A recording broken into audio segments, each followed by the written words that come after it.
and welcome to the Bare Metal Cyber C Risk Prepcast. This series helps you prepare for the exam with focused explanations and practical context. Risk appetite and risk tolerance define the boundaries of acceptable exposure for the organization. They are foundational elements of governance and decision-making because they clarify how much risk leadership is willing to accept in pursuit of its objectives. Without them, risk decisions become inconsistent, reactive, or siloed. Different departments may use different standards, or the same risk may be viewed differently depending on who reviews it.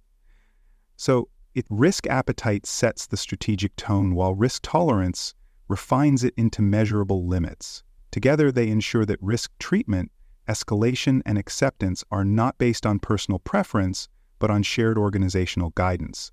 On the exam, you will often see scenarios where decisions failed due to undefined or misunderstood thresholds. In those cases, knowing the distinction between appetite and tolerance helps identify what went wrong and what should have been in place. Understanding the difference between risk appetite and risk tolerance is essential. Risk appetite refers to the broad amount of risk the organization is willing to accept to achieve its strategic objectives.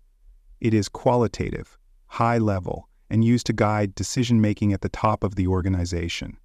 Risk tolerance, on the other hand, refers to the acceptable deviation from that appetite. It is usually measurable and defined by specific thresholds, such as allowable downtime, cost overruns, or security incident rates. For example, an organization might state that it has no appetite for data breaches, and its tolerance for breach volume might be 0 or near 0.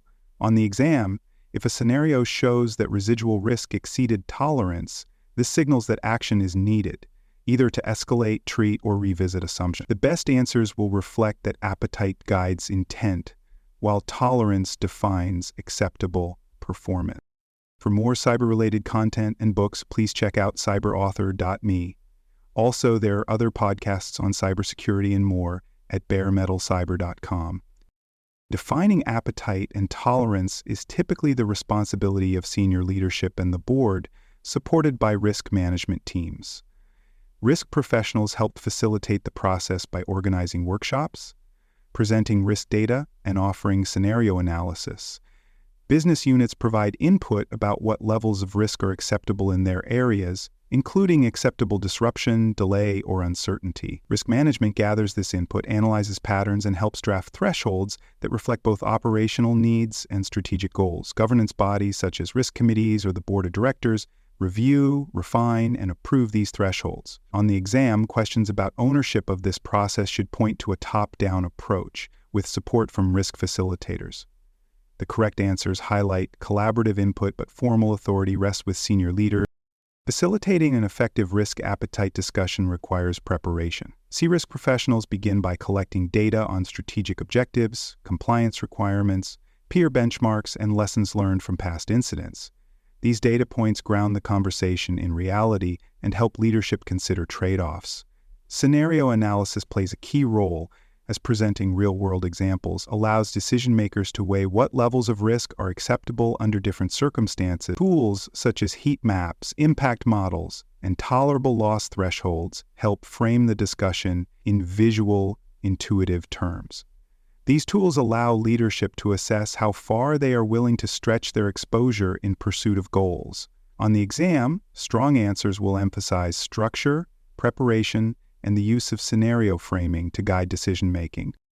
Appetite and tolerance must be measurable and meaningful to support decision-making. Risk appetite may be expressed in broad qualitative statements, such as, "We have low appetite for regulatory noncompliance," or "We are willing to accept short-term cost increases to enable strategic innovation." Appetite can also be grouped by risk category, such as strategic, operational, financial, or reputational. Tolerance, by contrast, is usually expressed in ranges or thresholds. This might include acceptable cost variance percentages, minutes of allowable system downtime, or the number of incidents within a quarter. Key risk indicators and control metrics provide the monitoring data that track adherence to these thresholds. On the exam, when asked how to express or measure appetite and tolerance, the best answers will reflect governance maturity and the need for both strategic statements and operational thresholds. Integration is the point where appetite and tolerance move from theory into practice. C-risk professionals embed thresholds into risk scoring systems so that risk register entries can be labeled as within tolerance, near tolerance, or exceeding tolerance. These labels influence treatment prioritization and trigger escalation. Residual risk values must be compared against tolerance levels to decide whether risks can be accepted or need further action. Treatment plans should be designed with the goal of bringing residual risk within acceptable bounds. On the exam, appetite and tolerance are often the missing piece in risk scenario questions. Risks are misjudged or left untreated because no boundary was defined. Strong answers always include clear linkage between risk scores, treatment actions, and the organization's defined thresholds. Monitoring performance against appetite and tolerance is essential to make the framework actionable. Key risk indicators help track proximity to thresholds and identify when risks are drifting beyond acceptable levels. Heat maps provide a visual representation of risk posture across departments, showing which risks are stable, increasing, or breaching limits. Dashboards give leadership a real-time view of the organization's exposure, supporting decisions about resource allocation and escalation. Escalation should occur not only when a threshold is breached, but also when indicators show a trend toward breach. On the exam, if a scenario mentions that leadership was unaware of rising residual risk, the issue may be a gap in monitoring or poorly defined thresholds.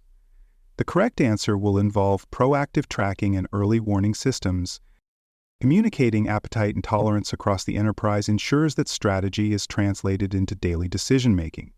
Strategic appetite statements must be converted into operational guidance that teams can apply.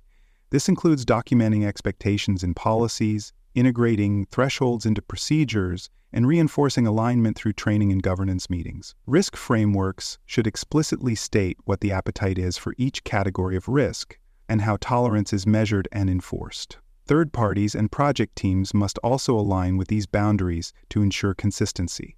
This may include adding thresholds into contracts, service-level agreements, or onboarding documentation. On the exam, if a question describes disjointed decisions across departments, the best response will often involve better communication and clearer translation of appetite into procedures and actions.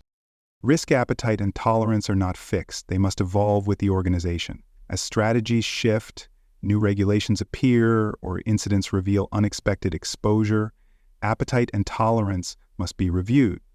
C-risk professionals ensure that these reviews happen on a regular basis, often during risk committee meetings or board review cycles.